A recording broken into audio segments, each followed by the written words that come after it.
Well, hello to all of you, and different time of the day. We were getting so many people asking us about Brexit and what our opinion was on Brexit and whether we thought it was going to have an impact or not, that we thought we'd do a webinar. Unfortunately, we've been really, really busy and off to America in less than 10 days' time. And so we thought, well, let's do it. We normally do the webinars in the evenings. And so we thought we'd do one today and at least get the information out there. Just in my interest, before we get started, I'd like to just see the people online. I know it's not a very demographic way of doing it because everyone who's online obviously prefers it during the day. But do you prefer webinars during the day or in the evenings on like a Tuesday or a Wednesday? This should give you a reason to start communicating. If you haven't used it before, you'll see this little questions box and you'll actually be able to see the information come up there. So I have to say I prefer doing it during the day. It doesn't necessarily go into my family time with my family, but I'm just interested what people's opinions are. So I can see there's a whole lot of comments coming through saying the daytime. I suppose if I did the webinar at night, all the nighttime people would say nighttime. So, it's just interesting for me. So really today is an interesting topic, and it's around Brexit, and I think Brexit came as a very big surprise to a lot of people, including most of the population of the UK, because I think they were not expecting what has actually happened, not in the fact that they were going to effectively vote for Brexit, but equally where they were told about all the economic calamities that were going to come. And when they came, now they all seem surprised, which is a bit weird. But what I wanted to discuss is what are the impacts that Brexit is going to have on the property market, both in South Africa and globally, how one can benefit from that. For me, I learned a huge lesson when we had Lehman Brothers go bankrupt in 2008. There was tremendous opportunity, and often in uncertainty, there is opportunity. And so for me, I think it's a similar situation. And I want to go through today and talk through some of the fundamentals and some of the lessons that I think will be of value. The first thing that I wanted to talk about was, what does Brexit actually mean? And what I found absolutely fascinating is that over the last 2 weeks, I'm obviously subscribed to a bunch of emails and I follow different people on LinkedIn, etc. And what I found absolutely fascinating over the last 2 weeks is how everyone has an opinion on what Brexit means, but you'll notice one very strong correlation. So this is a group that helps people invest in property in America, and they believe that Brexit is good news for USA real estate. And they talk about a silver lining here and how it's ultimately going to be a windfall for US real estate market. This one's pretty interesting because these guys do commercial crowdfunding real estate, and they basically talk about how the UK's exit benefits US REITs. This one's interesting. This is the Scotsman's Guide, and it talks about how Brexit is going to boost USA commercial real estate.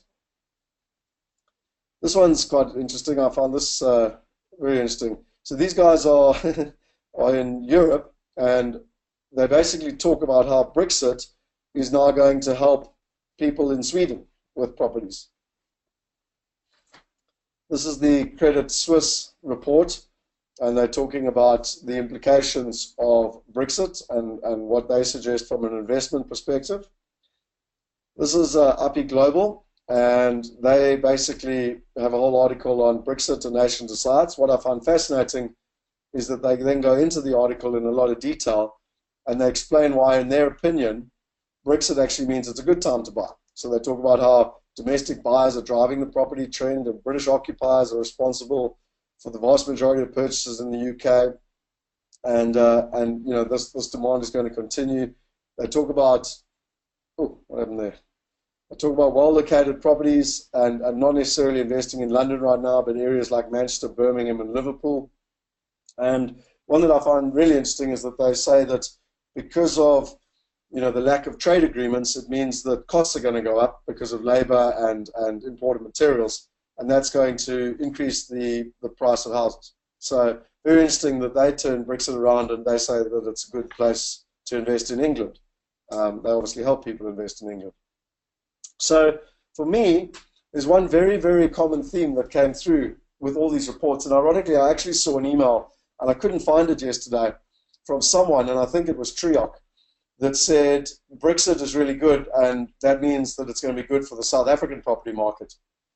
And I unfortunately couldn't find the email. But what I find really, really interesting is that there's a common thread through all these emails, and that it's no matter where the person is based and no matter where they help you invest, in their opinion, Brexit is good for their market. And for me, that's a major, major problem, because the one thing about investing is that it's cyclical. The other thing about investing is that you need to be able to be diversified and in different markets, because there's the right time and a wrong time to invest in markets. The third thing is that you need to have a balance of different assets within, the diversification. And the fourth thing is that if you listen to an expert that only knows one market, they're always going to use facts and figures to pretty much tell you why their market is the best. And Dolf de Roos has a brilliant saying that statistics are a bunch of numbers looking for a great argument. And so for me, I'd always say to people, be very wary of all these different reports, particularly if there's a single-minded focus, which is directly related to the only solution they actually offer. So let's look at some of the major lessons that I think that we can learn from what's happened in the past. The first one is that history repeats itself. So Robert Kiyosaki, and I've actually got the book here somewhere. Should have looked for it earlier. Anyway, Robert Kiyosaki wrote a book in the late 90s. He wrote Rich Dad, Poor Dad, which most people know. He wrote a book that I've listened to this year, which is called Second Chance, which I highly, highly recommend. And he talks about how he spoke about how the crash in 2008 was going to be the small crash, and the crash in 2016 was going to be the major crash. Now, I understand that in 2016 to kind of make that prediction is fairly common sense. But to be fair, to make that prediction in the late 90s and then to say it again in your book in 2003 is fairly impressive. So I'd highly recommend you go and read the book Second Chance. It's very much based on common sense, and it's very much based on fundamentals. And it really gives you some insight into what is actually happening in the financial industries around the world, and gives you a good insight into what you need to know in terms of where things are going. So there's another guy that I highly recommend that you look at, and that's a guy called Jim Rogers. So you should be able to see my webcam here, and you see my webcam. And this guy was actually George Soros's business partner, and he retired at the age of 37, and he rode on a motorbike around the world. He's got the world record, the Guinness Book of Records, for riding the most distance and the most countries by anyone. He subsequently done it another time with his wife in 2000. And my uncle actually met him in 1990 in Botswana. My uncle started the stock exchange in Botswana. And through my uncle, I've had the privilege of having lunch with him a few times. And, there's a great book that he's got called Street Smarts, which I read last year, which again I would highly recommend if you want to understand what's happening in the macroeconomic trends around the world. And when I had lunch with Jim Rogers, he spoke to me about the cycles of 8 years and how economies always work roughly in cycles of 8 years. And every 8 years, plus minus, there's a rise and a fall. And he spoke about how we had 2008, and to be fair, the governments had to come in and bail out the banks. And basically the debt has now just moved from the banks to the governments.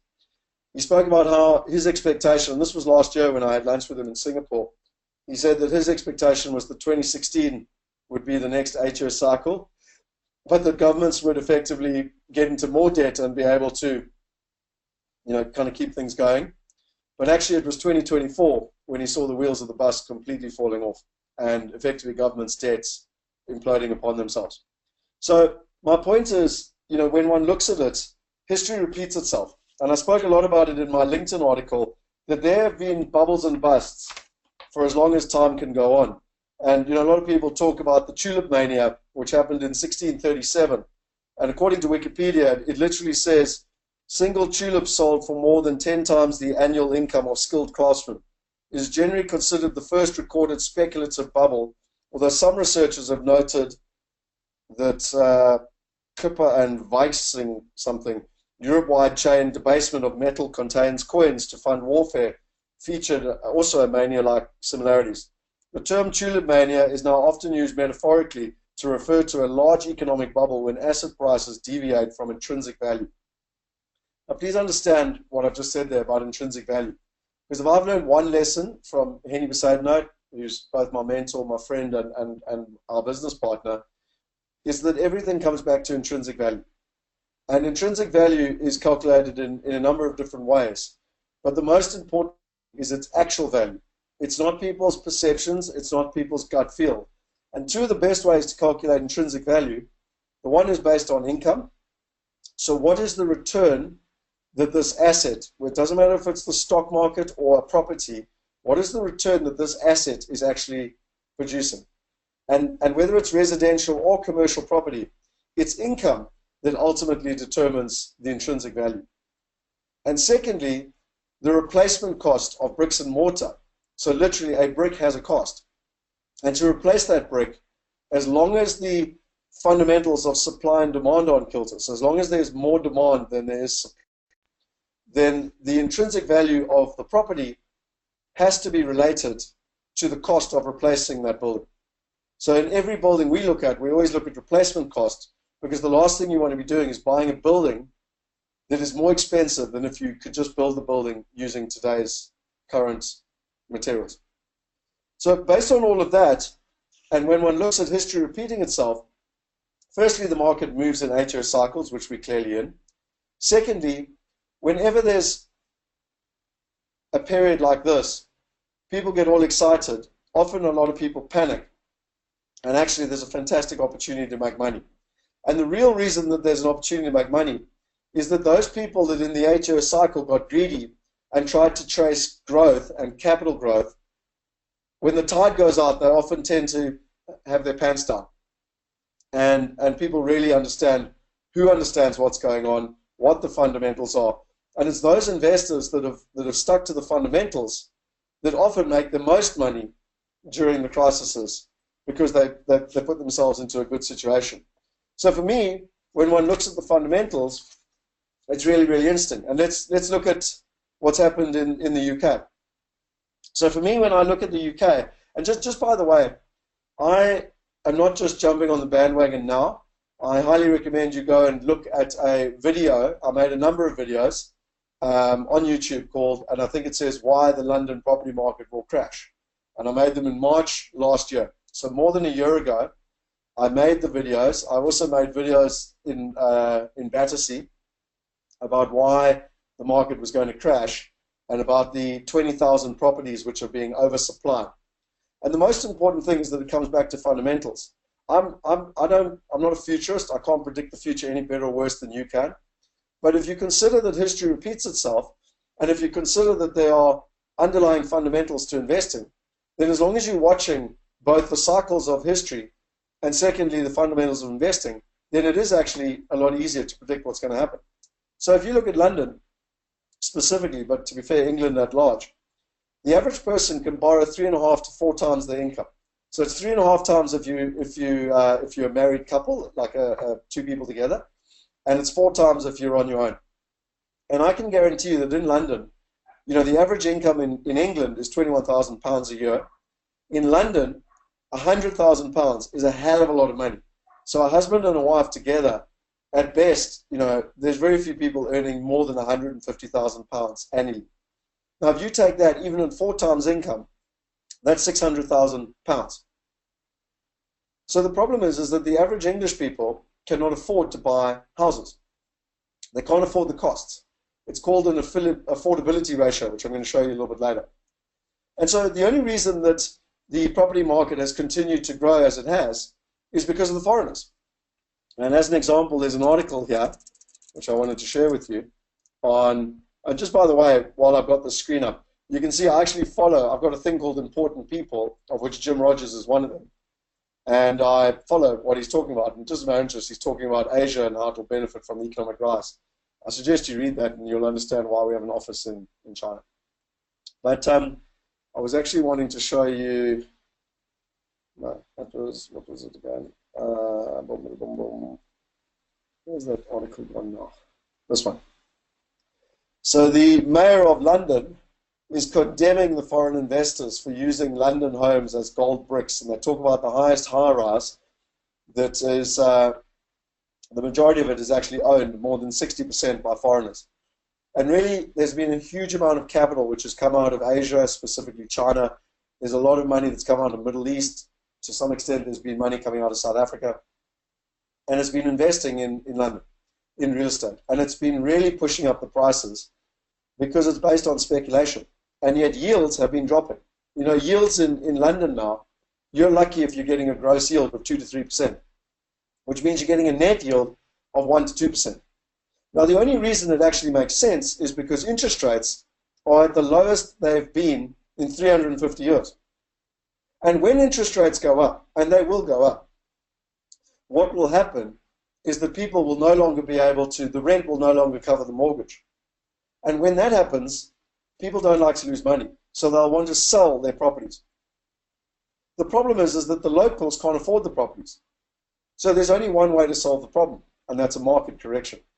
And what's really interesting is that I've been talking about this now for the best part of nearly 18 months, and now it's happening. So let me show you what I'm talking about here, because what one has to consider when it comes to Brexit is that the demand is going to have quite a significant impact. So if you look here, there's a whole lot of reports that have come out literally in the last this week around the property funds actually halting trading. And they've literally stopped. So funds have literally stopped letting people take their money out. And the reason being is that people are very, very concerned about the future prospects of commercial and residential property. So I wanted to point out to you here, large-scale outflows cause problems for commercial property, so obviously it's not liquid. And the reason that investors are getting out of it is because properties has risen 40% since 2009. And even before the referendum, there were concerns, you should be able to see my thing here, that prices had peaked. And the Brexit vote has just triggered that even further. So what's fascinating is that when you look here, and you know, I can share this article with you. In fact, let me just put it in the chat box quickly.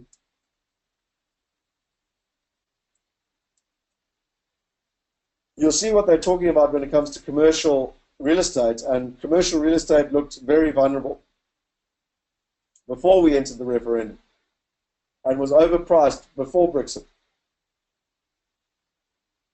Add this to the fact that the material changes in immigration and market access would affect prime office occupants and the financial sector most correlated to the GDP slowdown, then this looks like the perfect storm. So what's interesting is when I was on Neck Island with Richard Branson, he said then that if we have Brexit, the UK will go into a recession. 2 weeks ago, I was with a friend of mine, and his brother works for GE, General Electric, in the UK. He works in the head office, and they had already made a decision that if England left Brexit, they would move their head office. So the question is, when you look at the different funds, companies like, you know, Rolls-Royce and Land Rover, I mean, there's huge impacts on import. But one of the things that most people don't understand is that 70% of the British economy is based on the financial industry, financial and insurance industry. And one of the reasons that so many of the multinational companies have their head offices in London is because it was easy to then access Europe. And so what one has to look at is just basic common sense. And whether the demand will continue, as everyone says. And the one thing that I've learned in life is that everything happens in cycles. So it doesn't mean that London is a bad place to invest. It just means you've got to get your timing right, which basically means you've got to have your information right and you've got to have your partners right. So you can see the whole article here. I've actually put it into the chat box. What's even more interesting that most people don't realize is that there's been reform that's come out in the last 6 months. So tax reform came out last year, where they changed the capital gains tax from 12.5% to 28% for foreigners, which has a material impact on your return. And what they've done, and they've implemented this year, and it's going to take 5 years to implement, is they've impacted heavy taxation on buy-to-let properties. So just to go back to my articles here, and I'm happy to share this with you as well. You can see here it's talking all about the tax. It's talking about the regions where they're going to lose money, which I'm going to share with you just now. And it's also talking about the implications it's going to have over the next 5 years. So what's really interesting is I've shown you a couple of articles. These articles came out even before Brexit. People were concerned about the fundamentals of the market even before Brexit turned up. And in my opinion, Brexit might just be a catalyst. It might be a lot of hot air that's not as important as everyone says. But any market where the fundamentals are out of sync and where it's looking for a correction, it just needs a catalyst. It just needs a Lehman Brothers.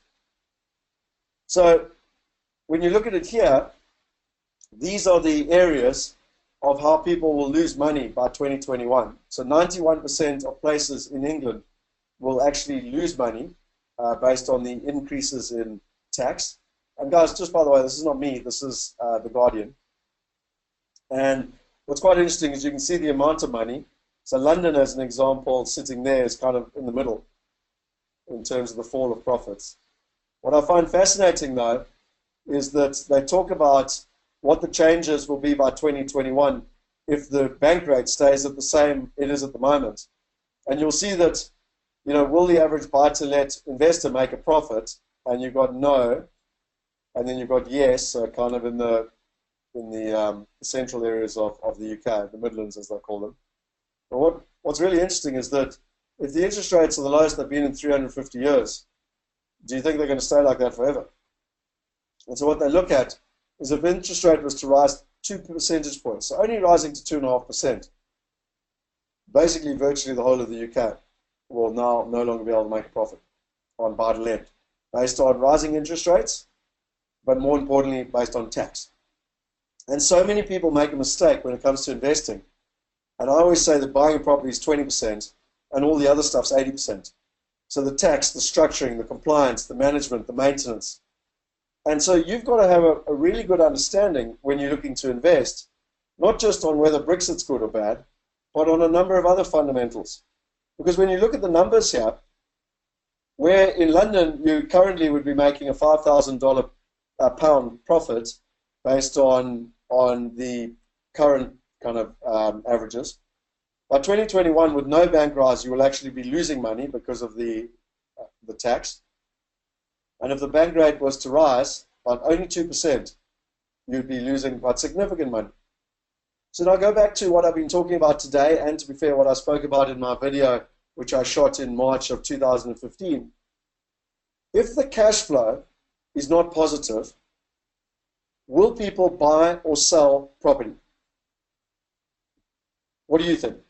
If you're losing money every month and there's not much hope for capital growth, and to be fair, even if there is hope for capital growth, do people like to hold on to assets that cost them money every month? Yes or no?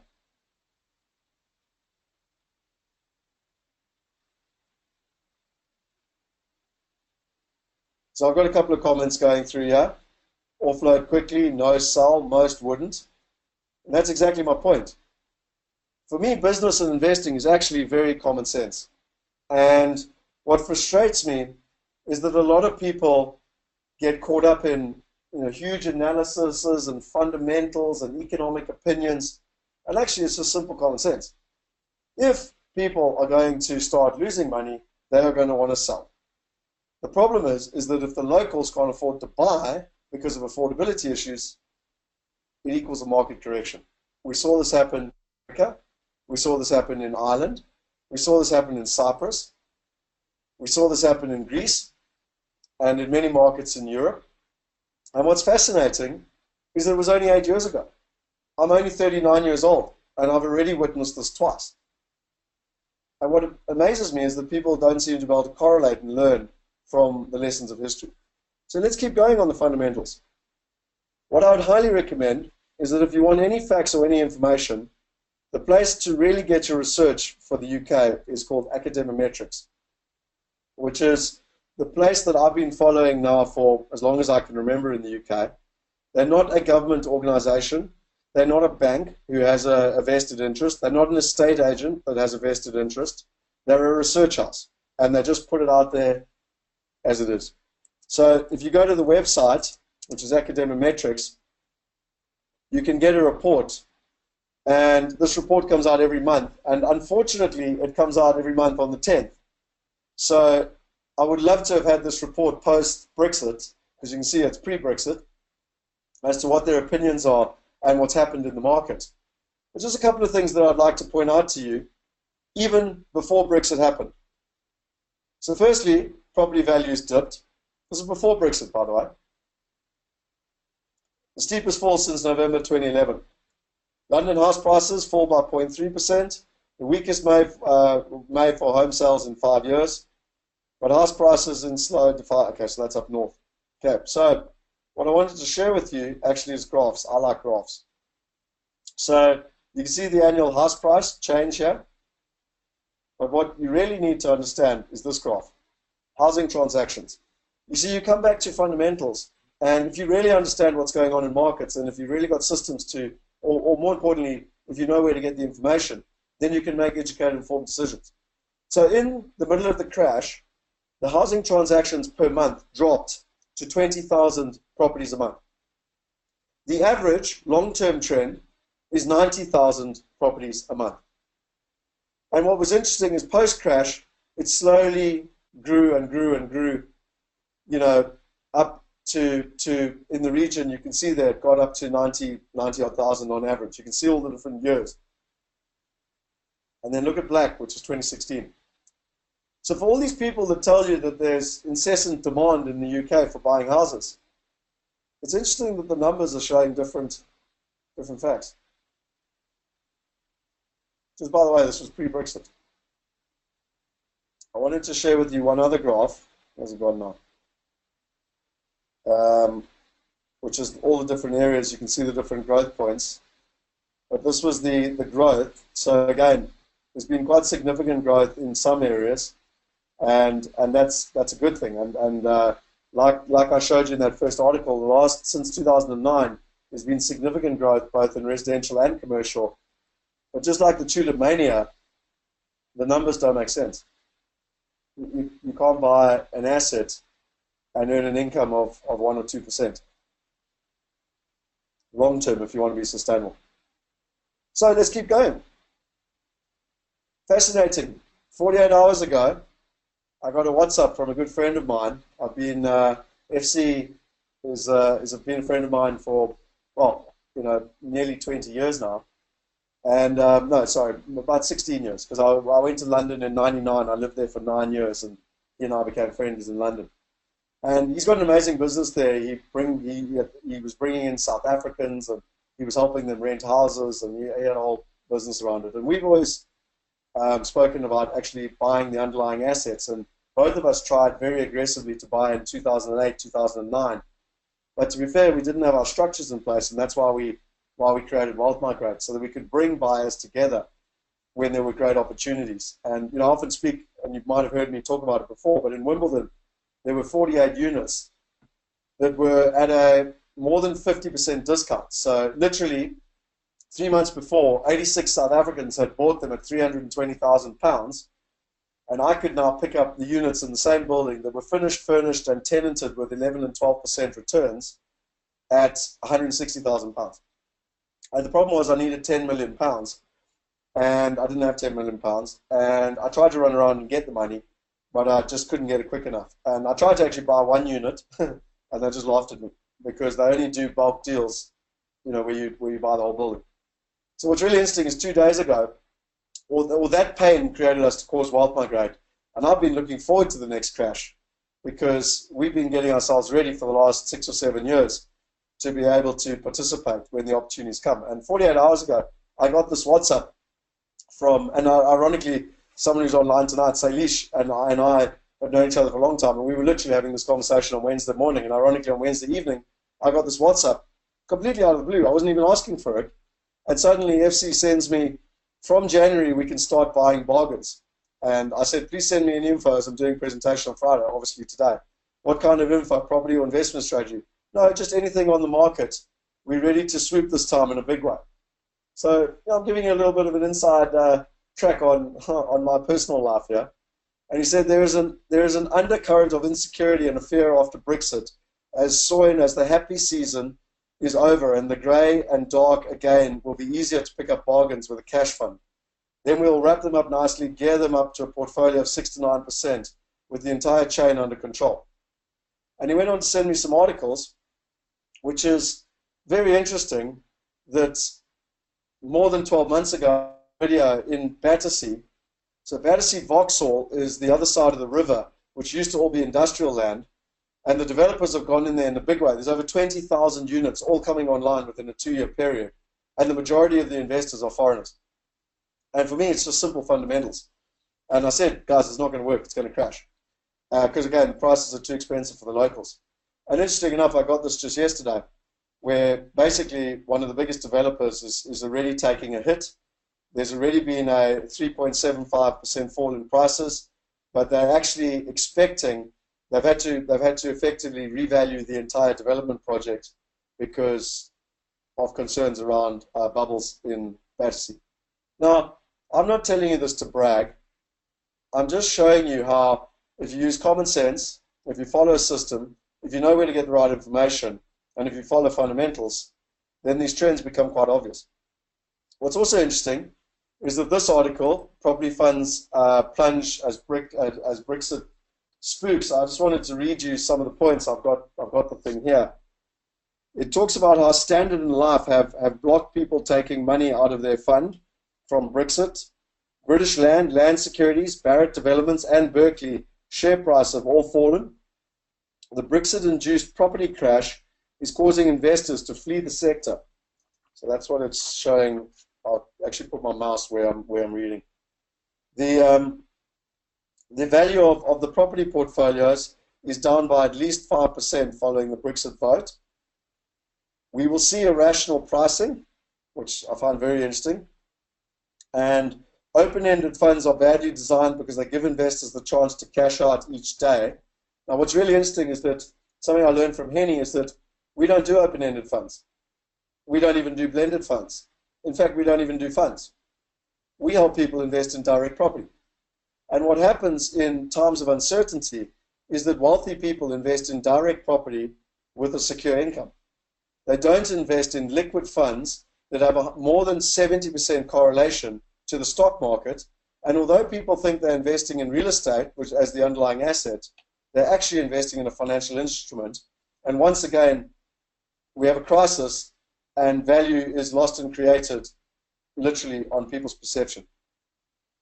So what it says here is Brexit has sparked, so this is this part down the bottom here, Brexit has sparked a wave of uncertainty in stock markets, but the UK-focused property sector has been hardest hit because of its runaway success over the past few years, thanks to inflows of foreign cash. So I find that very interesting when one compares to the article, that I spoke of 20 minutes ago, where someone trying to sell property in London was trying to tell you that all the investment is domestic, when yet it's very well known that the majority of the investment coming in to the property market has been foreign. Are you starting to notice some trends here? So the big question then comes in, well, okay, this is a lot of information, Scott. You really are confusing me. How does one make a decision? Where do I invest in the world? If it's not London, then where is it? Is it Joburg? Is it Cape Town? Is it Harare? Is it America, Australia? Do I try to get a passport in Mauritius or Cyprus or Malta? And the real honest answer is there's no right answer. Because really trying to say that any one place is better or worse is wrong. Because places have the right time to invest and the wrong time to invest, as long as the fundamentals are in sync.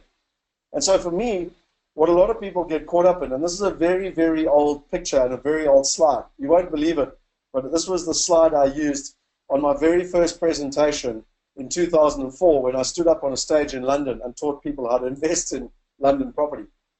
Because I'd been doing it for a number of years. I bought my first London property when I was 24 years old.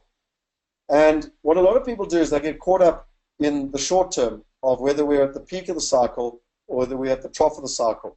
And what they don't do is look at the long-term trends, which again is based on the fundamentals and getting the right information. So I want to share with you some things so that you can get an understanding. What we did, and this isn't me on my own, this is with Henny Besaidnout, Dr. Dolf de Roos, guys like Alan Carnock, and many, many other people have added their knowledge. You know, we've had over 230 years now of combined experience in investing internationally. And rather than having a bunch of disparate systems, we put it together and we formulated our GID system, which is our Global Investment Due Diligence System. And you'll actually see it's a 10-layer system.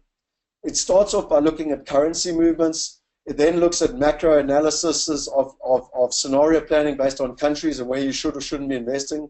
It looks at the financial structuring.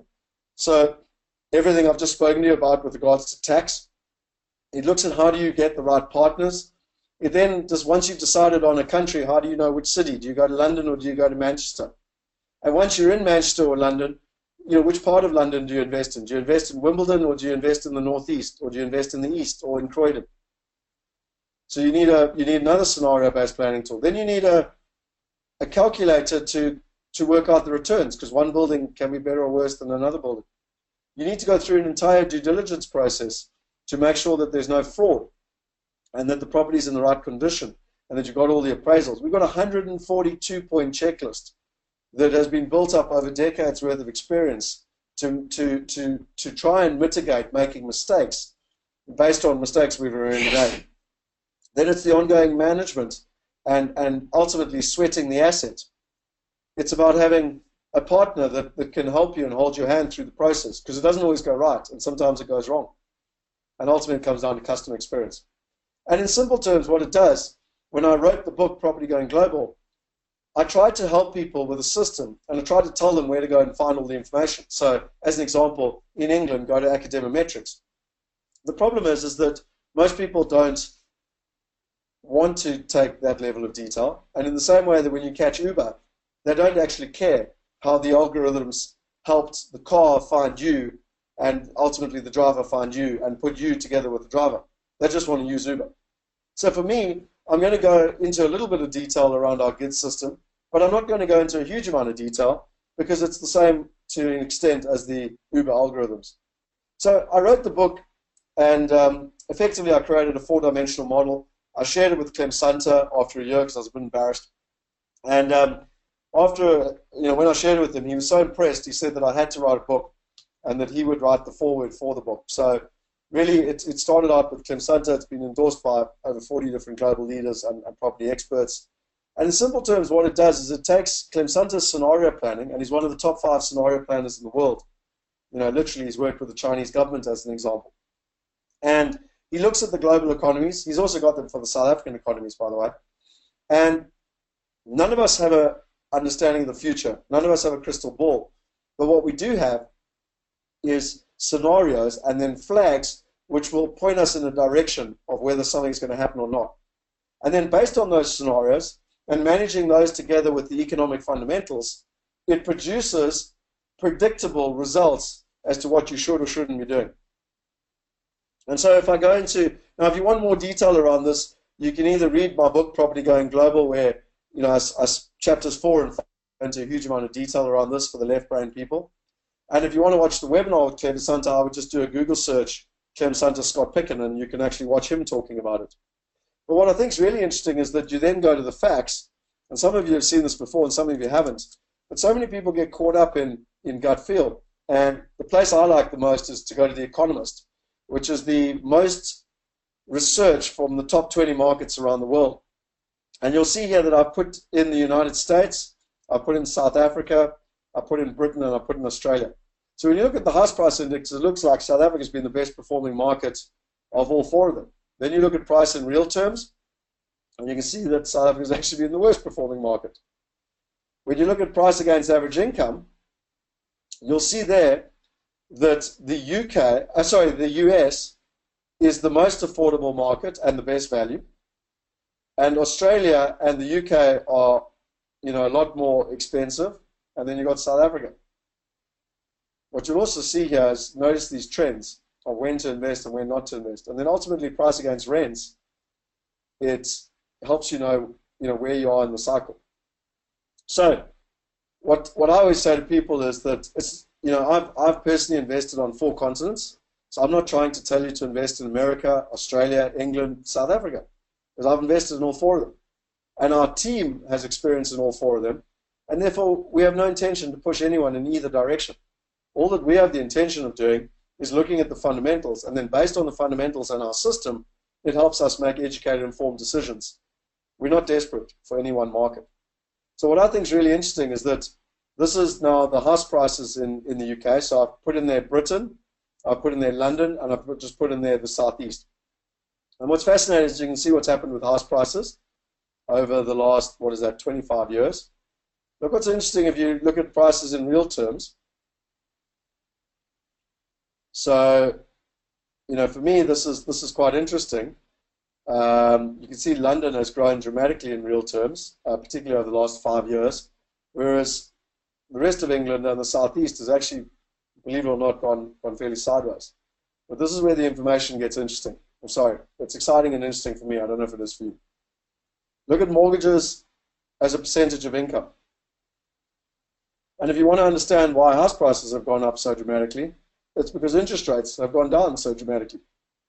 And I want to point out, are at the lowest they've been in 350 years plus since the Bank of England started. So these are the fundamentals that people need to understand. And the last one is the income multiple, which just shows prices and how much prices are based on income. Are you starting to notice a correlation in the research? Are you starting to notice why, for me, Brexit, it's not about Brexit, yes or no. And in fact, Brexit actually is going to be our best friend because it's creating uncertainty, and in uncertainty lies opportunity. But the fundamentals were already out of sync. What this does is you put the facts and the numbers into a 4-dimensional model. And what that does is it pops out at a high level macro analysis which countries to invest in. And at the moment, the UK is sitting in the low return, high risk. And Australia is sitting in low return, low risk. And the US is sitting in high return, low risk. Now, and by the way, you've got South Africa there in high return, high risk. What's interesting is that it's not always going to be like this. So when the fundamentals change and when the research change, the system doesn't change, but the results do, obviously. I don't have time to go into this in detail today, but it's all based on the fundamentals of property investing. And the one thing we can discuss is we can argue or debate about whether the market's going to go up or down, but we can't argue or debate the fundamentals of investing. So you've got economic risk, you've got the value of the discount, the property discount. So if you're buying shares when the market's at the highest it's ever been, it's kind of common sense that there's only, you've got a lot more risk than if you buy it at a discount. It's the same for property. The property fundamentals of population growth and supply and demand are one of the most important factors you need to take into account. And then ultimately rule of law. Because if you've got a asset and you're forced by a government to leave a tenant in it and you can't get rid of that tenant and you don't produce an income, then you don't have a good asset. It doesn't matter what it is. So the rule of law has a major impact. And as an example, in India, all the fundamentals make sense in India except for the fact there's no rule of law when it comes to tenant rights or, to be fair, landlord rights. And therefore it makes it a much more difficult investment. And then on the right-hand side, you've got the return index. And you'll see there that we've got a weighting of 70% on income. And that has never changed. And in times like where we are now and where we're going, if you focus on income, you will not only have a bulletproof strategy, but you'll have a strategy that will help you thrive in amongst the chaos. So let's just look at the results of this system. Now, some of you might unfortunately call this bragging, and some of you might be quite interested. So when you look at the last 10 years, I basically used the Economist, and I went back 10 years. And I thought that you would find it very interesting that we started investing in Australia at the beginning of 2008. And we actually stopped in 2011, and we started again in 2013, which is around here. And we believe now that the Australian market is very much going into the development cycle now, which means it's better to build something than to buy it. And so it's just interesting, on the timing side. Like, it's, hindsight's 2020, but I do find it quite interesting when the fact of when we started, when we stopped, and now when you look back on the research, it's quite interesting on the correlation. What about the UK? So I started investing in the UK in 2002. I invested right through to 2007. I then stopped investing in 2007 because the prices, the income, and the fundamentals didn't make sense. We started investing when Lehman Brothers went bankrupt in that 3-month period to the end of the year, so the end of 2008, beginning of 2009. And we actually invested quite heavily in 2009 because there was amazing opportunities. But unfortunately, a lot of people from around the world also got involved. And because of that, the market recovered in less than 12 months. And there weren't the discounts anymore. But to be fair, a lot of the underlying fundamentals that were wrong were still there. And so we actually stopped investing within a 12-month period and haven't invested in the UK again. And some would argue, so we experienced this little growth period. Some would argue we kind of skipped this kind of just going sideways period. But and some would argue that we missed the blip of the last, call it 2 or 3, even 4 years. And you'd be right. But I'll tell you what, my uncle is a very, very wealthy and successful stockbroker. He never waits to try and sell his shares at 100%.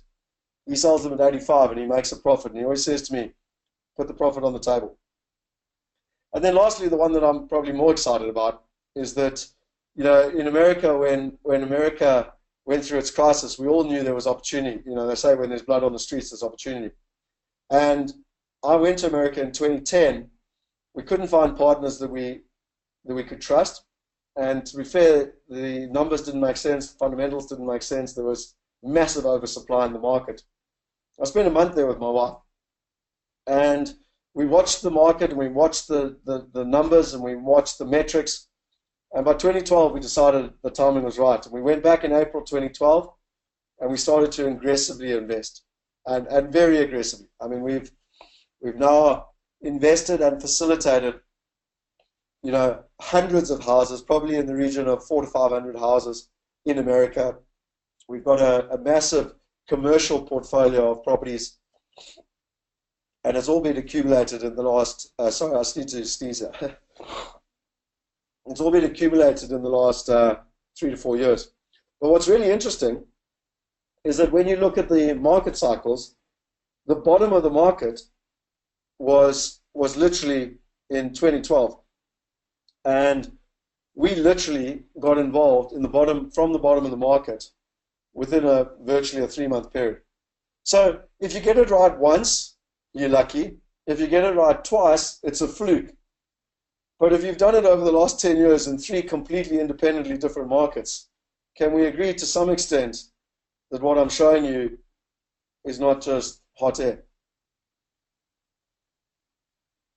Something else that I thought you might find a little bit interesting, and I shared this at the Breakfast Live, there was some research that our team did on if you'd invested your money as far back as 1978, so pretty much as far back as research can go, in South Africa and or America, how different would you be 38 years later? And what's interesting is you'd be 424% better off if you'd invested in America. What's also very interesting is that those people that started investing with us in 2012 have seen quite a significant increase in their net asset value by investing in America. In Australia, what's interesting, same numbers, you would effectively be 499% better off. So you'd actually be better off in Australia than you would be in America. And then in the UK, you would be 332% better off. So what I like to look at, and for those of you who know me, I don't tend to make, knee-jerk reactions. I like to look at long-term research. And what I always ask myself, and it's the reason I'm selling all my South African properties, is knowing what I know today and looking back at the fundamentals over the last 30-something years, do I think those fundamentals are going to change over the next 30-something years?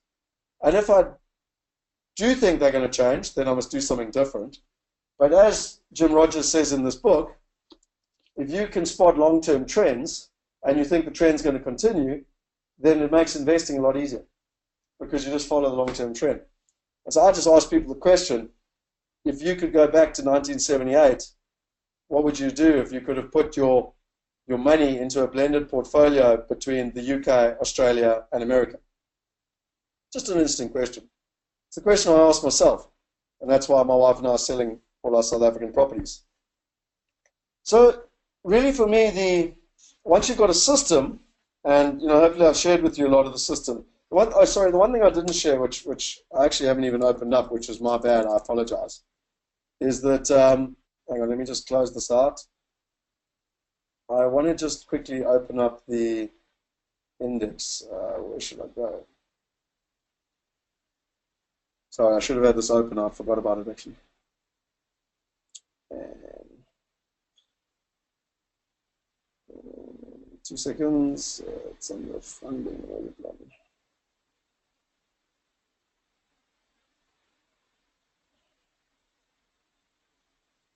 Come on. Okay.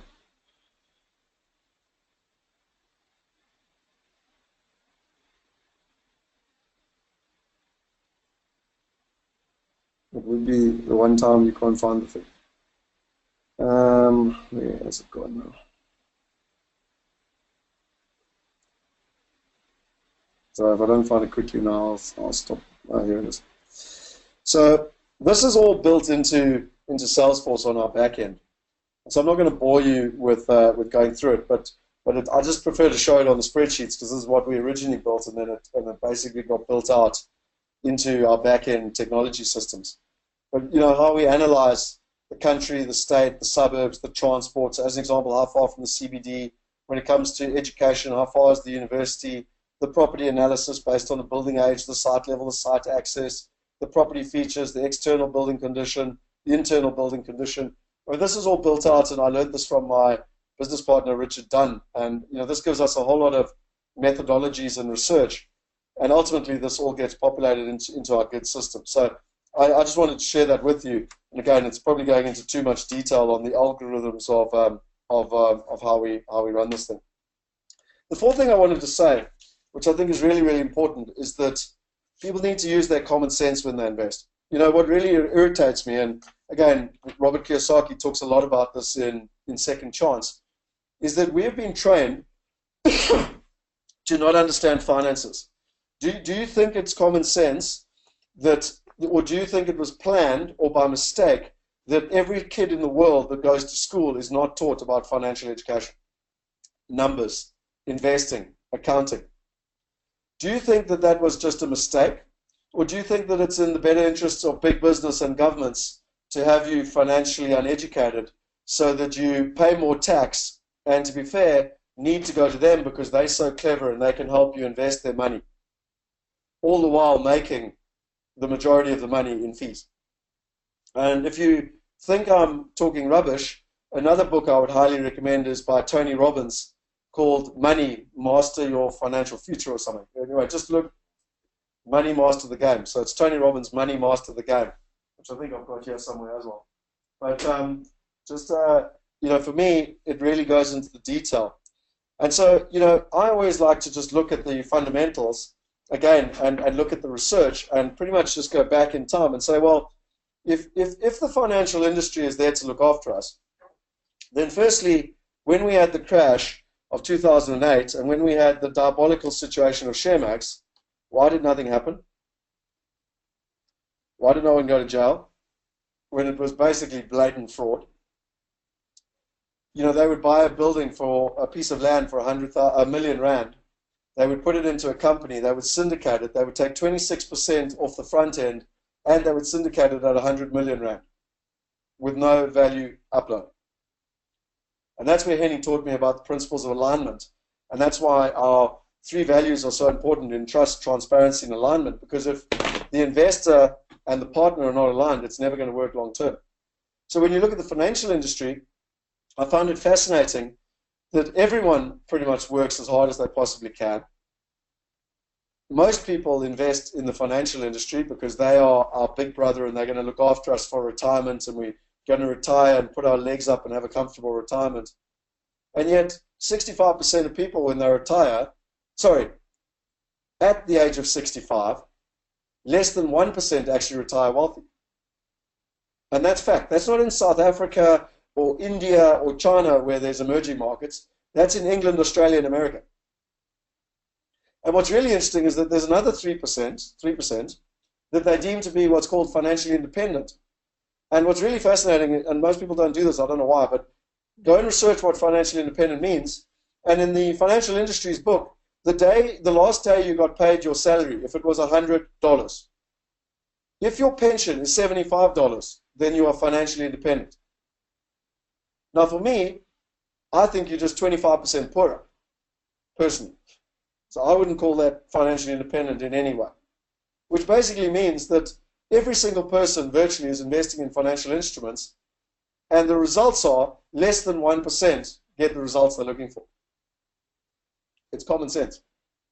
So let's take a step back and look at a couple of common sense things that I believe that one can look at. So the first thing is that when there's uncertainty, wealthy people invest in fixed assets with intrinsic value. And I started off today talking about intrinsic value. And intrinsic value is only based on two things: replacement cost and income.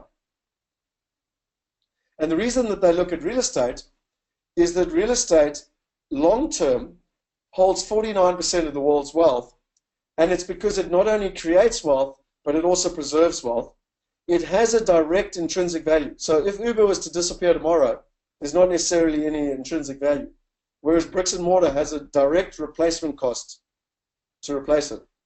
And it has stability of income, which in uncertain times is what wealthy and sophisticated investors look for. The second, common sense thing is that in the first world, there's an aging population. So in America, in Australia, in England. In fact, now with Brexit, there's going to be less immigration. And so, as Clem Sunter actually said, if you put a roof over the top of England, it would be an old age home. And it's actually now going to get even worse because they're not letting any young people in, like South Africans, as an example. We used to go over and there were 1.2 million South Africans living in London at one point. And now there's very few, or certainly very few going over. So, for me, it's common sense that as people get older and as they're in the middle class, they're going to want more medical facilities. And so medical facilities and old age care and aged care is on the dramatic increase in the first world, Australia, England, and America. So why not look at getting involved in real estate that is underpinned in the medical or aged care industry? Also, when you have troubled times, people always need doctors. So they still go and see a doctor whether or not they can afford it. So doctors can always pay their rent because they don't actually go up and down like, say, an office block does, or entrepreneur, or someone like that. Secondly, when they take their premises, they don't like to move. You think about it in your life. When you went to go and see the doctor when you were 10 years old, you think about it, and almost with a more than 95% accuracy, you'll realize that your doctor, your dentist, has not moved. And if they moved, the premises still remained as medical premises. So they might have immigrated to Australia or something, but that medical premises is still there with another doctor. And so the good news is not only are they very stable in economic uncertainty, but they also like to sign long-term leases. And the third thing is that doctors are very good at being doctors, but they aren't necessarily as financially as astute as the accountants at JP Morgan. So when you negotiate with them, you get fairly favorable leases. And so for me, from a common sense perspective, that would make sense. Medical makes sense to me in the first world. In Australia, it's one of the most expensive property markets in the world. There's a very strong trend towards densification. So very much like in South Africa, where the city's kind of urban sprawl just grew and grew and grew outwards. And now what's happening is the city planners are aiming to have densification. People no longer want to travel and get stuck in traffic. They want to be close to their work. And so you're finding these transport nodes and this densification that's happening around cities And you're also looking for product that is affordable, that Joe and Jill Soap with their 2 kids can afford to live in, because they can't afford a big fancy house out in the suburbs anymore. And so for us, I'm going to talk about this a little bit later, but we've been developing, or Henny specifically has been developing in Australia since 2009. And he, as I said to you, he stopped for about 2 years, but he's now actively getting involved again with partners, with Richard Dunn and Paul Nadera, to get back into the development cycle, but to service the need that is there, not to try and do developments to sell to Chinese investors in Sydney and Melbourne, but to sell to middle-class Australians that want to live close to the city in densified apartments and townhouses.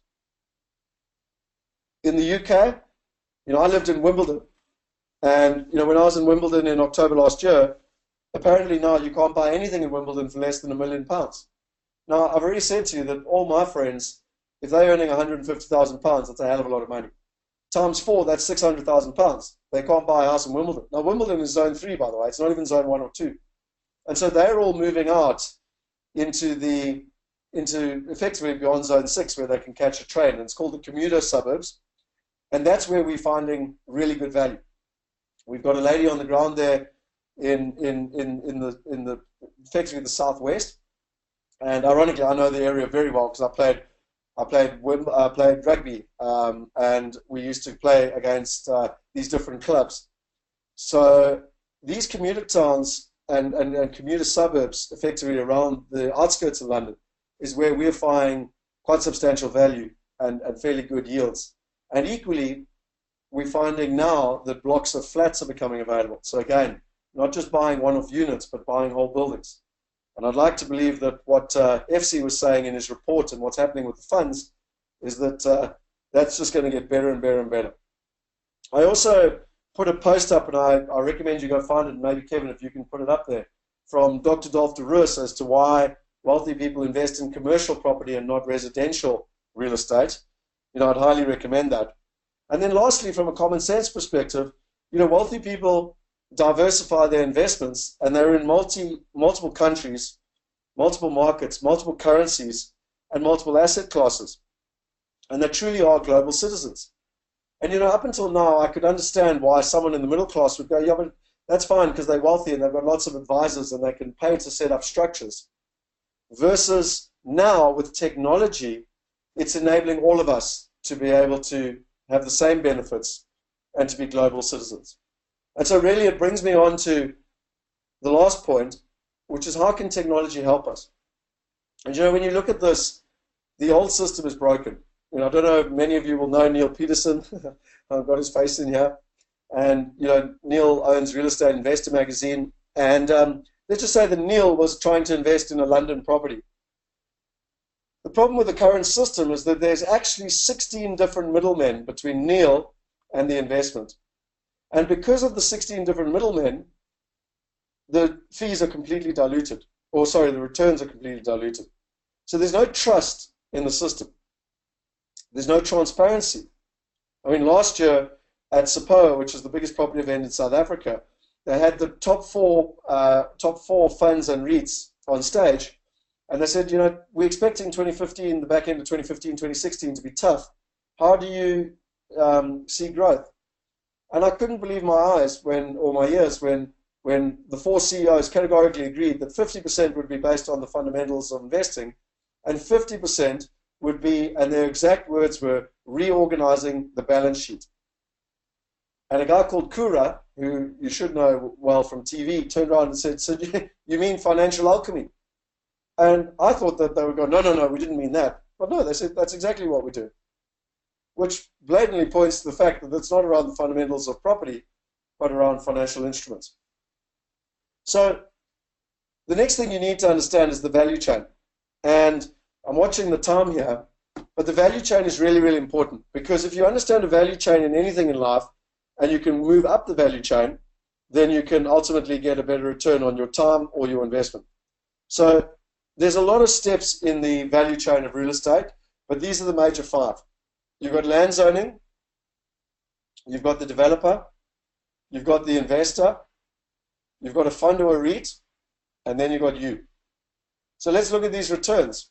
Well, a land developer, generally it's quite a long-term thing. It can take 3 to 10 years, where you buy a greenfield piece of land and you look to rezone it. And generally they're looking for a return of 30% plus on their money. There's a lot of risk in this. A lot of land developers go bankrupt because it's very hit and miss, and it's also very much based on economic cycles, which are hard to predict sometimes when you've got very long-term projects.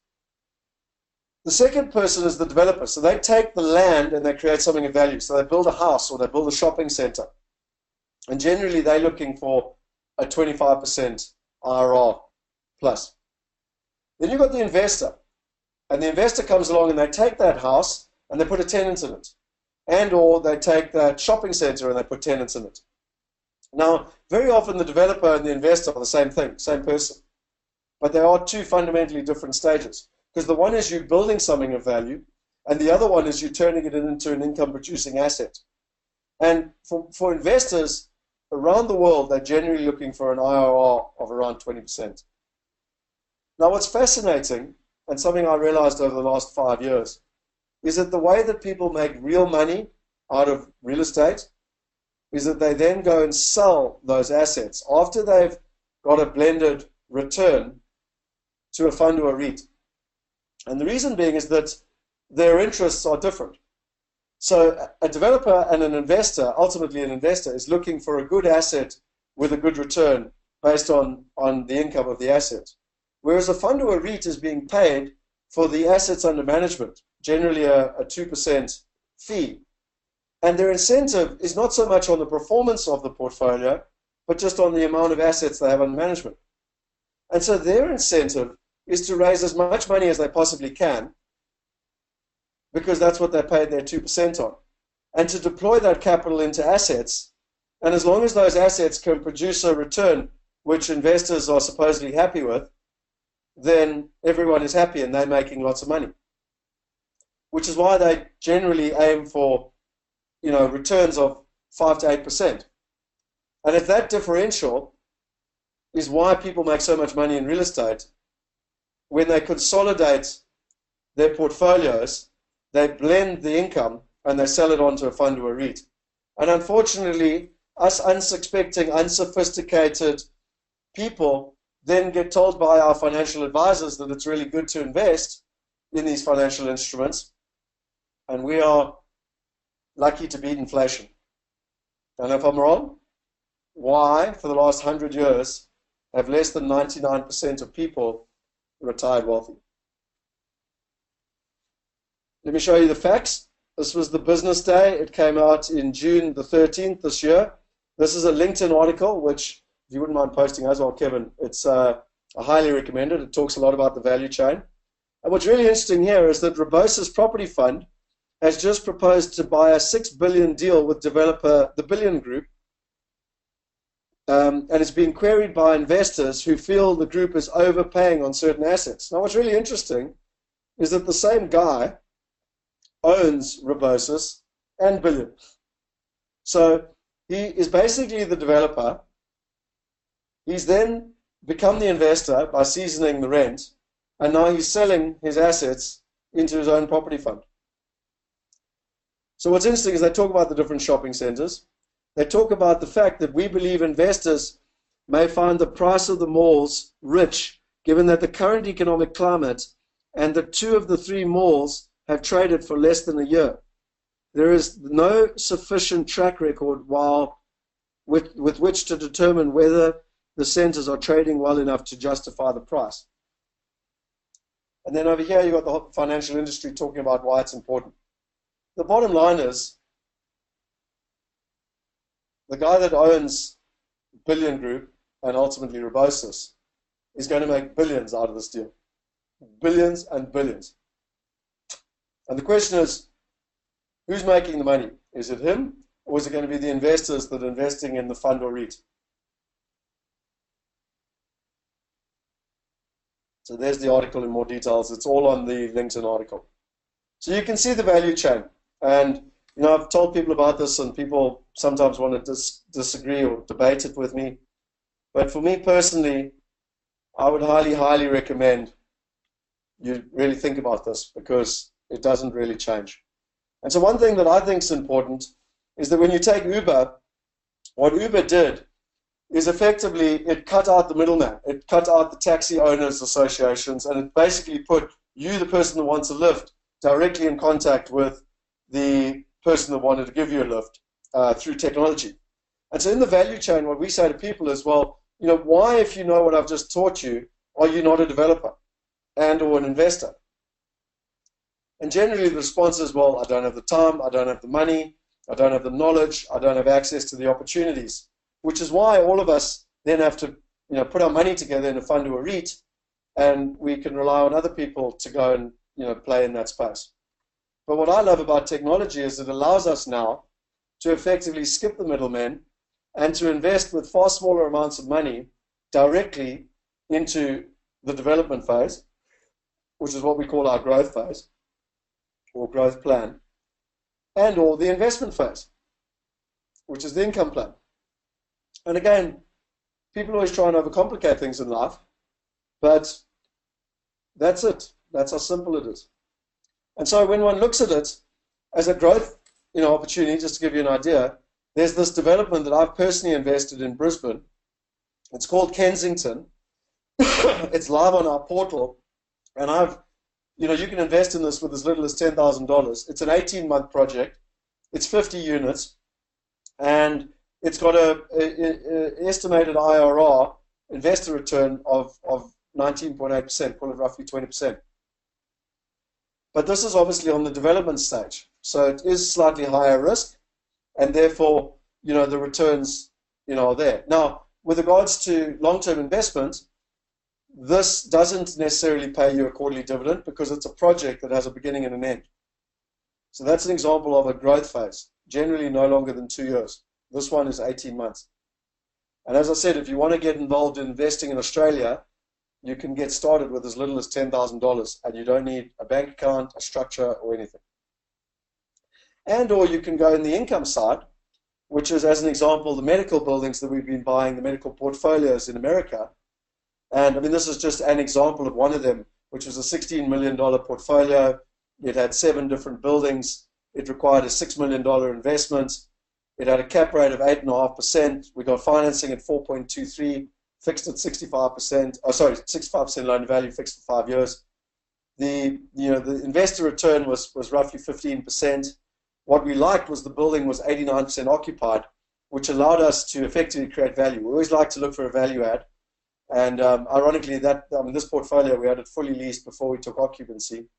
It's got blended leases with long-term leases with longer than 5.5 years, and 38% of them were blue chip. And this is a classic example of income, where it's an existing asset with an existing income. We want to be able to create value, but we also want to manage the risk and really understand from a safety perspective. So, if you take these ones, we buy the building on a 5-year basis, and we get quarterly dividends. And generally the cash-on-cash return is looking at 9 to 11%. So on the one hand, you can be part of the growth phase, and or you can be part of the income phase. And really from our side, up until now, this has been very, very difficult. People have really struggled to invest internationally. They've tended to stick in their own countries because of the massive barriers to entry, and it's very difficult with regards to banking, trust, compliance, finding the right partners, language, doing due diligence. And that's really why we created Wealth Migrate. And we're now on 5 continents. And we basically help people invest in the first world, so in America, England, Australia, and soon in South Africa as well. And the beauty is that we're not focused on one area. We don't force one area. In fact, today I've just spoken to you about Australia and the UK and America. And there's opportunities in the UK. I'm just saying you've got to be careful and you've got to know who to partner with. So as Jaco says, our CIO, he says, we've taken all this information, which I've tried to share with you for the last hour. We've taken all this complexity, economic data, market data, supply and demand, due diligence, and we've just brought it all into one place on our platform. And this is a fairly complicated slide, but in simple terms, the platform sits in the middle and it marries investors together with the best quality opportunities and the best quality partners on a global basis. And equally for the partners, it marries them together with investors using technology simply and safely. From a platform perspective, you can go online, you can register, you can select the investments, you can transact online, and the part I love most is you can manage your portfolio online. So my properties that are on different continents and in different cities is a flippin' nightmare to manage with emails and blah blah. And we're not quite there yet, but the future is near, where I will manage my entire global portfolio on one dashboard on my mobile phone. So these are the dashboards. You can see the kind of the global nature of it. And then lastly, when it comes to Africa and South Africa, we've been part of driving the African Crowdfunding Association. Kevin, my colleague, is sitting here, and he's done a lot of work with the FSB, really about bringing this to South Africa. So we're not necessarily saying that South Africa is a bad place, but from a legal perspective and a regulatory perspective, we haven't been able to help people invest in South Africa until we've got compliance sorted with the FSB locally.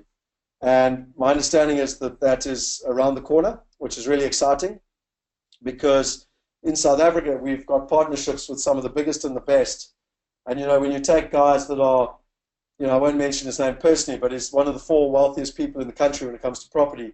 Nedbank give him 100% financing on commercial deals. Would you not like to participate in deals with him? Or Henny, who's building 14 hospitals.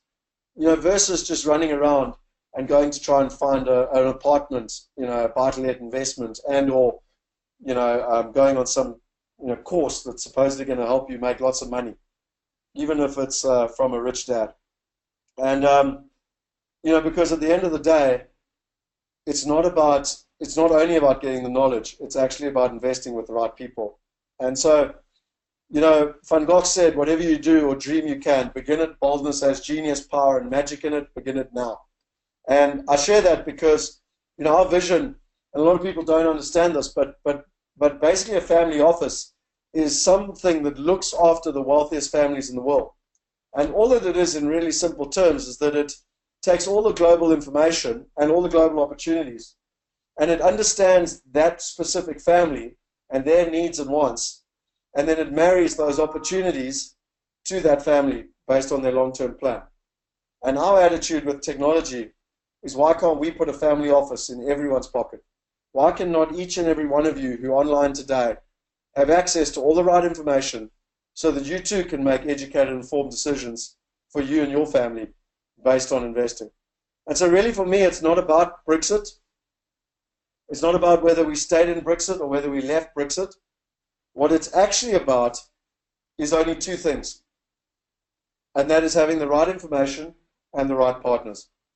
I remind you of really what we've covered today, and that is that there are really 5 things that I think are important. History repeats itself. You have to focus on the fundamentals. You need a system to make the correct decisions. You must use your common sense, and technology can now help you. And as an example of technology helping, we've got a buyer's trip coming up now on the 19th of July. I'm actually flying to America, so it's not this Monday, but next Saturday, sorry. And people actually come with us physically and come and look at our assets, both residential and commercial. And we're buying, and they come along with us, and they have the ability to be part of the process. We also have people that don't have the time, and so they give us a mandate, and they say, Scott, listen, we understand you, we trust you to an extent. Go over there, be our ears and eyes on the ground, and help us choose a property. And the third one that we started doing more recently is even our digital buyer's trip, which is where you can follow us digitally and have a real life experience digitally without having to fly all the way to America. So I'd highly recommend one of those 3 if you are interested in what's happening in America. In August, our business partner Hilda, she's had amazing success in business and in life, and she'll be running for Women's Month, she'll be running a series of webinars, which I think are going to be fascinating. And every time I've done a webinar with Hilda, it's been absolutely amazing. I mean, she sold her business for hundreds of millions of rand and now has a global investment portfolio. And so there's a lot that we can all learn from her, not just women. And then in September, we've got our breakfasts in Pretoria, Joburg, KZN, and Cape Town, and we'll also have our wealth partner dinners in the same sequence as what we did. So, it's a bit of long-term planning, but if you want to, have these conversations live, obviously it's much easier to be a lot more interactive live. Then, go ahead, and if you've got any questions, ask Jenny at Wealth Migrate, and she'll be able to help you. So for me, in terms of just thanking you for your time, I would highly recommend you go on the platform, wealthmigrate.com, and sign up.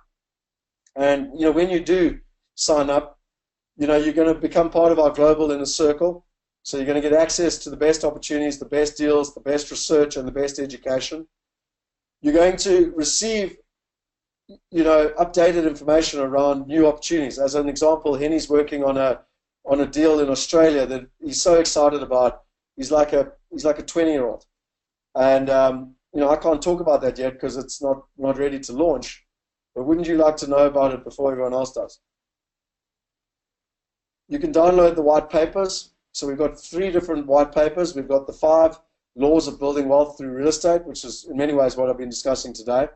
We've got the 5 keys to offshore real estate investment, which I highly recommend. If you want to invest in England or anywhere else, please read this article. Whether you invest with us or not, I don't care. But I do care about the fact that more than 80% of South Africans lose money because they don't know what they're doing. And then lastly, if you want to be sophisticated and build a global portfolio, then there's a more sophisticated white paper on building a global portfolio. So you can get access to those white papers. You'll get a free digital copy of my book, Property Going Global, which now is 2 years old, and I am in the process of rewriting it with Verb, although I'm hoping that Jaco's app comes out quicker, and then I won't have to rewrite it.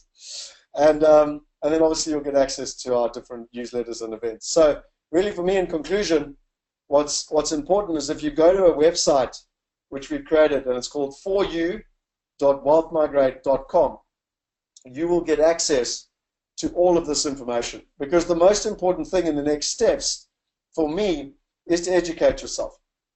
At the end of the day, there's a lot of noise, there's a lot of hype, there's a lot of salesmen out there that are motivating why Brexit is good or bad for their area. But what you actually have to do is educate yourself so that you can make the right decisions for you and your family. The second thing for me is really focus on the digital buyers trip. And again, we've got another link there, wnbuyerstour.wealthmigrate.com. And you can literally sign up and register and follow us live. So you'll have me on the ground, you'll have Yanni on the ground, you'll have Jason on the ground, you'll have Hank on the ground. And, we've done it, myself and Dolf de Roos before, and you literally get to see what we see on the ground. You get to meet the partners, you get to see the properties, residential and commercial, and basically you get to digitally experience what we go through. On the investment side, one can look at an investment in a house, which obviously is an income investment. And as I said, I'm going to America and we're going to look at houses. And if you want to, you can do a mandate. So if you're interested, just type in the word mandate. And we will talk to you, we'll understand your needs, and we can be your ears and eyes on the ground. And or you can invest in Medical 5 Phase 2, which I'm investing in personally, which is another medical portfolio, which is commercial buildings.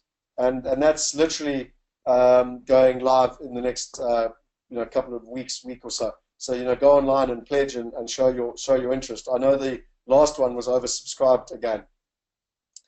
And then finally, if you want to get involved in the the growth phase, as an example, we've got a development in Australia right now called Kensington that you can invest in. Now, what I love most is, I've personally just invested $10,000 in Kensington and $10,000 in Med 5. And I'm basically able to play global monopoly and manage it all off one platform without having to go through all the setup costs, all the tax problems, all the structuring problems, and all the management problems. So I'm really excited about how people can build a global portfolio now from the comfort of their home. And obviously from the UK, there's a lot of good opportunities coming up in the UK. If you're interested in the UK, type in UK. And equally, if you're interested in a concept I've spoken about before called the Vulture Fund, then just type in there Vulture Fund. Now, please don't phone our asset managers because they don't know what the Vulture Fund is. Please don't phone Jaco or Jay or Michiel because they don't know what it is. But in simple terms, what the Vulture Fund is a concept that we've been talking about since 2008, 2009, when the last time the market crashed. And we needed a cash fund to be able to go in and buy assets quickly at massive discounts. And just like FC was talking about, him and I are already discussing our vulture fund and getting ready because, as he said, in the next 6 months, there's going to be lots of blood on the streets. And we like blood because blood means opportunity. So if you're interested in the vulture fund, just type in their vulture fund and we'll keep you updated. There's not much more to tell you other than what I've just told you, but we're building it as we speak. And then in conclusion, go to the website, go to the portal, wealthmigrate.com.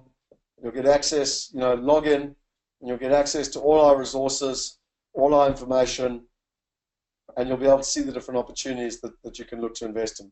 And for me personally, in conclusion, when I look back on the conversation, Brexit, and the future of global real estate and how technology can help you, well, Brexit's a catalyst. And like we spoke about, cycles, or maybe disruptions with the Brexit bloodbath, history will repeat itself. The fundamentals will remain the same. You need a system to decide where to invest so that you're not making gut feel decisions like someone tells you London's a good place to invest and yet you don't actually know that the tax is going to have a fundamental impact. Forget everything else. And lastly, you need common sense. And hopefully today, in a fairly simplistic way, I've tried to share those 4 major points with you. And the 5th one for me really is the one I'm passionate about, which is through the use of technology, we can now make these available to everybody and not just the top 1%. And so that's really coming from my side. I wanted to see if there were any questions here. So let me just open it up. I haven't actually been watching the questions. I apologize if there were. So let me just see quickly if there's any questions here.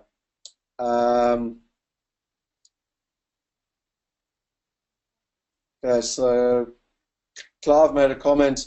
Financial independence is having enough money to lead a reasonable life without recourse to welfare, relatives, friends, or others.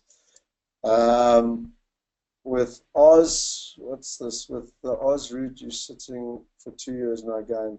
So with the Oz route, you're sitting for 2 years with no gain. How can you determine which is a better option? So Carlos, it's a good question. And that's why for me, there's a fundamental difference between the development cycle and the income cycle. So personally, for my family, and I'm not a financial advisor and I'm not giving financial advice, but for my family, I actually have a blended investment where I invest some in the growth phase because I get a higher return because it's higher up the value chain, but there is slightly more risk. And I invest in the income phase so that I'm getting cash flow. And personally, there's no right or there's no wrong, but you've seen my numbers and how I feel about income. And so I have a 70% weighting for income and a 30% weighting for growth. So I don't know if that answers your question. I can see a number of people here are interested in the vulture fund. Sue has said interested in the UK and the vulture fund and commercial in Australia. So, okay, cool, Sue. Are there any other questions? I've bombarded you with a hell of a lot of information and a lot of research. And to be honest, I didn't even get started. And this is what I always laugh. Most people who know me pretty well know what goes on in the background. But I could have gone through all the different documents that I've printed and read and researched. But I tried to keep it simple. So does anyone have any questions that they would like me to cover before we finish? And I just wanted to see if there were any other. I opened up a whole bunch of web pages. So this is the one that I highly recommend if you want to understand the value chain of real estate and how technology can help. It's a LinkedIn. And what I'd recommend as well, if you like this stuff, if you think we're adding value, then go and become my friend on LinkedIn or follow us on LinkedIn, like our Facebook page, our Wealth Migrate Facebook page, and then you'll get access to these articles when I post them. I posted an article about Brexit about a week ago.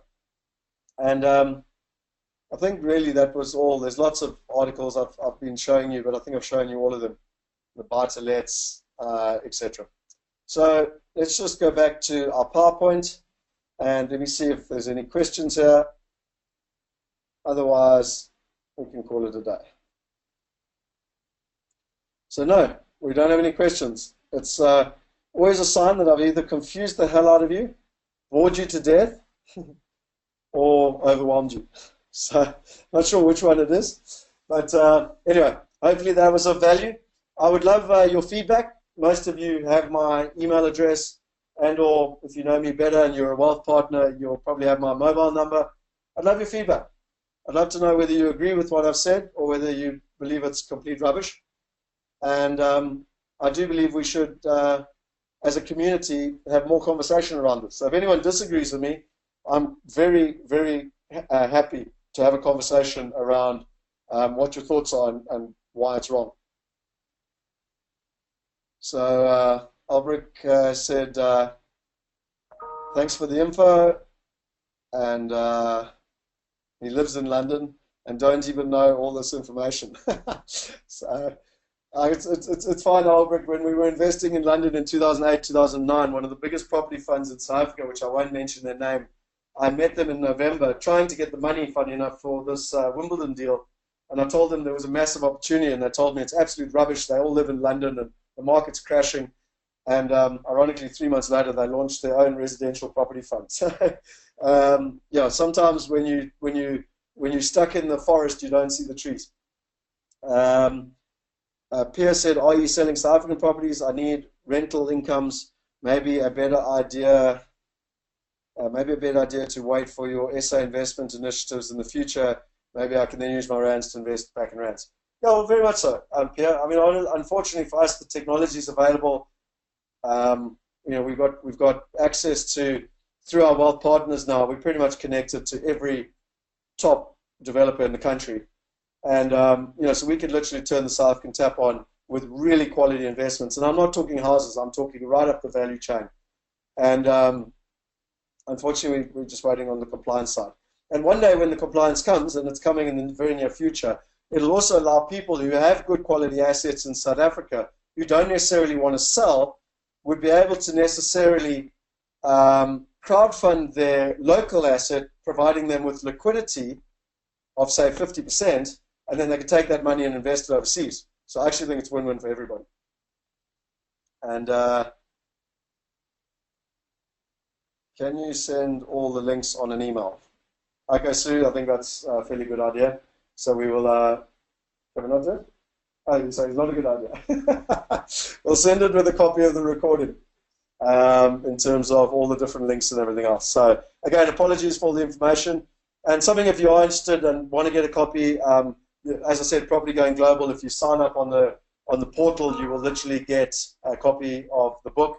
And or if you go to the website, Property Going Global, you can get a copy of the book, and you can see how we analyze. I was asked just yesterday, you know, should a person invest in Malta?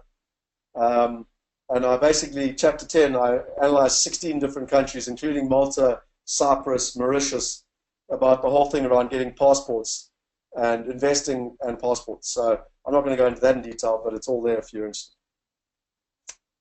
Okay, what is the tax implication on returns for investments?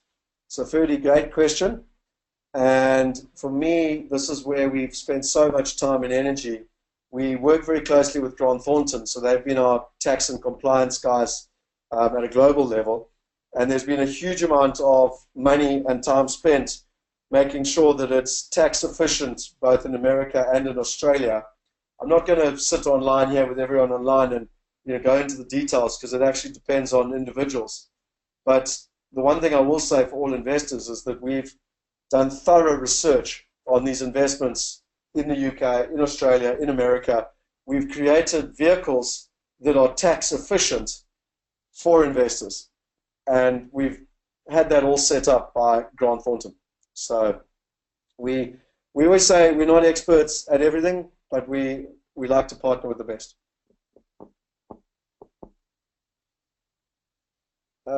Thank you, Mr. Scott, for the information. It's good to learn. I'm looking forward. Okay, I'm looking forward to investing in the future. Okay, well, I see that it's 12:30, so I think it's probably time to rock and roll. And anyway, thanks for everyone who's online. If it was of value to you, great. If you think it's of value to your friends, please share it with them. And yeah, please let them know about what we're doing at Wealth Migrate. We feel very passionately that it's time to right the wrongs of the past and help everyone invest in quality opportunities, so that they too can retire as part of that 1%. And yeah, I believe purpose I believe for I can't speak anymore.